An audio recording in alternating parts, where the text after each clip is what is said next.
et bellum, peace and war, guerre et paix. Dans toutes les langues, ces mots sont des antinomies. Mais connaissez-vous la loi des contraires? Si éloignés qu'ils soient, leur opposition, symétrique, les rend inséparables, les soude l'un l'autre. En allant au musée, j'ai observé ce cascadrian. Et au travers des innombrables impacts qui le perçaient, qui le cabossaient, j'ai perçu, j'ai entendu les cris de ceux qui, ici même, il y a un peu plus de 100 ans, sur ces plaines, se sont battus. Et la voix des poilus qui répétaient « Plus jamais ça, plus jamais ça ». C'est dans l'horreur de la guerre que le désir de la paix prend tout son sens, toute son urgence. Puis, le temps est passé, et tout a recommencé. Alors une paix, durable, est-elle impossible? J'ai 16 ans, et je ne veux pas me résigner, je ne peux pas. Pourtant, je sais pertinemment que le pacifisme inconditionnel est une utopie qui peut être dangereuse. Rappelons-nous, des idéalistes des années 30, ils ont refusé de voter tous les budgets de la guerre en France. Ainsi, ils ont contribué, certes sans le savoir, à l'affaiblissement de notre nation, de notre défense. Ce déni du réel a laissé les mains libres à Hitler, à son ambition démesurée, à son rêve destructeur. Pour triompher, le mal n'a besoin que de l'inaction des gens de bien, a dit Edmond Burke. Faut-il laisser les peuples s'affronter à mort sans intervenir?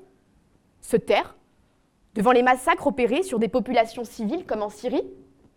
Au Mali, l'Allemagne ou encore la Grande-Bretagne sont venus aider les forces armées françaises à combattre le terrorisme. Est-ce une ingérence insupportable? Comment laisser la liberté s'éteindre dans son pays sans entrer en résistance? Saluons ceux qui, pendant la Seconde Guerre mondiale, ont risqué leur vie pour défendre cette liberté et la dignité de leur pays. La paix mérite parfois des combats. Mais ces combats, faut-il toujours les livrer avec des armes, par le sang, par la mort? J'ai admiré l'exposition au musée qui montrait l'immense travail de ceux qui, en 1919, à Versailles, ont œuvré pour une nouvelle Europe. Une Europe respectueuse des droits des nations. Mais il y a une faille, une faute, qui a entravé la marche vers la paix. C'est l'instinct de vengeance, la volonté de faire payer à l'Allemagne tant de millions de morts. Oui, on peut, on doit construire la paix, mais sans désir, sans passion, d'humiliation ou de vengeance. Aux sources de la paix, il y a le pardon. Le pardon qui signifie savoir tendre la main à l'ennemi d'hier. Et si on n'y croit pas vraiment, il y a aussi l'art du compromis. Parlons avec plus de force.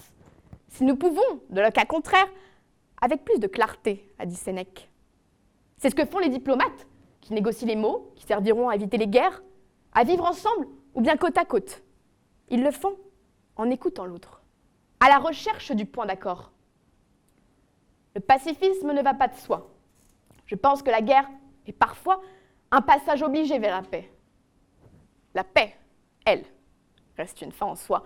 Et le plus dur n'est pas de l'obtenir, mais de la maintenir. Pour cela, repensons au Cascadrian. C'est un vestige d'une guerre passée.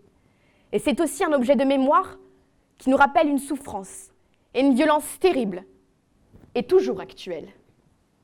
La paix passe par l'aptitude de chaque homme, de chaque État, à savoir entrer en dialogue plutôt qu'en conflit. Elle passe par des projets communs, menés avec ceux qui nous entourent. Enfin, elle passe par cette grandeur d'âme qui fait taire en nous la furie de la vengeance. Merci de m'avoir écouté.